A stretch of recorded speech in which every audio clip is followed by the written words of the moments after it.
6 months before the murders at Hinterkaifeck farm, the Gruber family's maid quit. She refused to stay another night. She told neighbors she heard breathing in the dark. She heard footsteps above the ceiling boards. You try sleeping in a room after the last woman to sleep there swore someone was standing above the ceiling. Andreas Gruber was the 63-year-old patriarch of the farm. He searched the attic himself and found nothing, and he told the neighbors his maid was crazy. But the sounds did not stop. It was March 1922 in rural Bavaria. Hinterkaifeck was a main house, a barn, and a shed joined in an L shape. It sat alone against dense, dormant forest, a short walk from neighbors who could see nothing through the trees. 6 people lived there. Andreas and his wife, the elder Cecilia, their widowed daughter Victoria Gabriel, Victoria's 2 children, and the newly hired maid. Maria Baumgartner arrived on the evening of March 31st. She was the replacement maid, 44 years old, carrying everything she owned in a single suitcase. They showed her to her room. She unpacked and she went to sleep.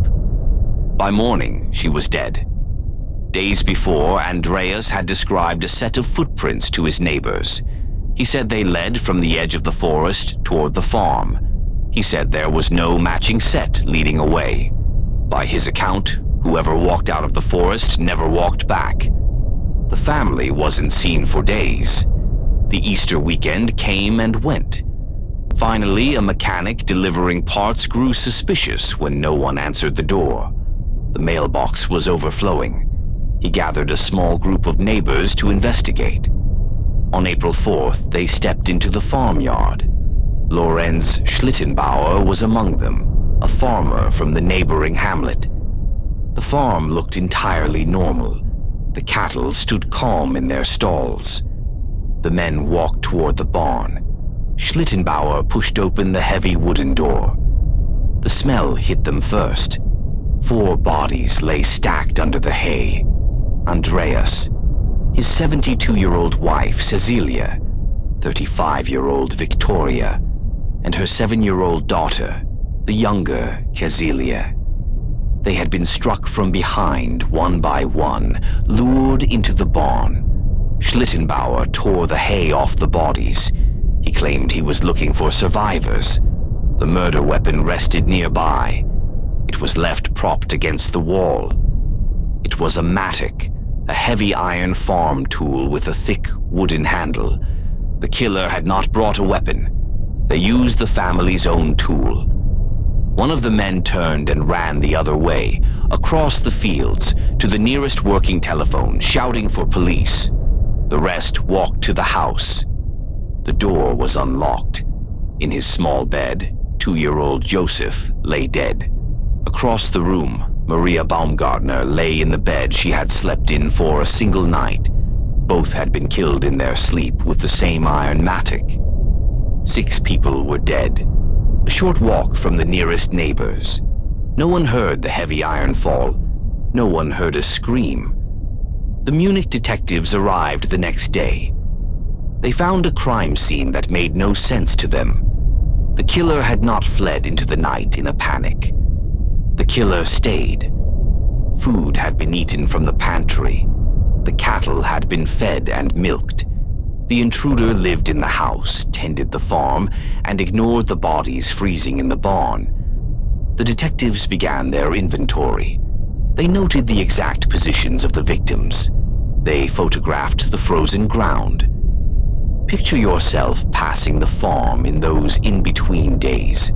The days when neighbors later reported smoke rising from the chimney. Curtains hang straight in the windows. A milk pail sits by the barn door, rinsed clean. It looks like a working farm. Anyone would have walked away. A house key was missing. It was never found. A Munich newspaper sat on the property, though no one in the household bought it. Hold on to both of those. Robbery was ruled out first. A sum of cash was found hidden in the house. Accounts vary on the amount, and the money was untouched. The killer left behind identifiable valuables. A thief does not ignore a pile of cash. A vagrant does not milk the cows and keep the fire going for days. Then the detectives remembered the previous maid's complaints about the attic.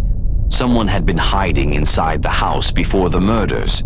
Someone with a key, coming and going as they pleased. The detectives came to believe the killer was already inside, watching the family eat, listening to them sleep, and when the moment was right, picking up the mattock. Because the Grubers had a history worth killing over. 7 years earlier, Andreas Gruber and his daughter Victoria had stood trial for incest. In rural Catholic Bavaria, the scandal was total. The family was ostracized. Andreas served a short sentence in prison. It was documented local gossip that Andreas was the biological father of Victoria's 2-year-old son, Joseph. Victoria fiercely denied it. She claimed Joseph's father was a local man. Victoria's husband, Carl Gabriel, was reported killed in the First World War in 1914. His remains were never recovered. Victoria never remarried, but she was seeing at least one man, her neighbor, Lorenz Schlittenbauer. The investigation ran for decades. The Munich police questioned over 100 suspects, including Lorenz Schlittenbauer himself, interviewed again and again as the decades passed. No one was ever charged. But 2 primary theories emerged from the case files. The first centers on Lorenz Schlittenbauer.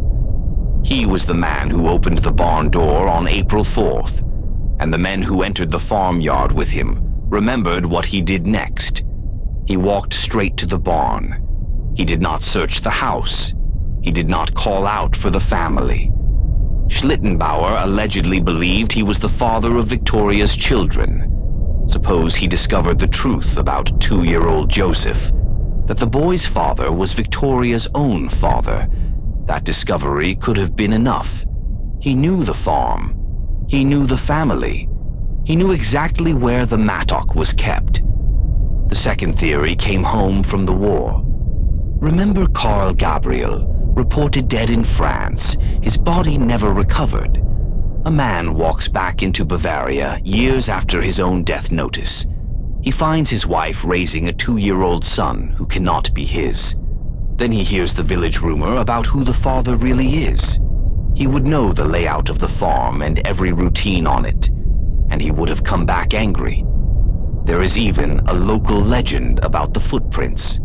Some retellings reverse them, prints leading from the house toward the forest, as if the killer vanished into the trees. The police records never settled the direction. The Hinterkaifeck buildings were demolished in 1923. The victims were buried in Weidhofen Cemetery. They were buried without their heads. The skulls had gone to a Munich laboratory for examination, and in the chaos of the Second World War, they were lost. For decades, the files sat in the Munich police archives. Then, in 2007, a class at a Bavarian police academy, students guided by instructors and modern profilers, reopened the case. They applied today's methods to the old files. They studied the order of the deaths and the killer's calm in the days that followed.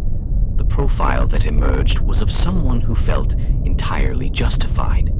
They reportedly reached a definitive conclusion. They identified the killer, but they refused to release the name. The police determined there was no legal purpose in exposing a secret kept for 80 years. All primary suspects were long dead. The investigators let the name stay buried with them. Whoever it was fed the cattle and kept the fire burning. A newspaper no one in that house had bought was left behind. Proof that someone sat by that hearth reading, surrounded by the silence of the dead. And they left no trace but the footprints Andreas swore walked in and never walked out. So which was it? Lorenz Schlittenbauer, the jealous lover who walked straight to the bodies? Or Carl Gabriel, the dead soldier come home to a wife who had moved on? This has been tonight's quiet case.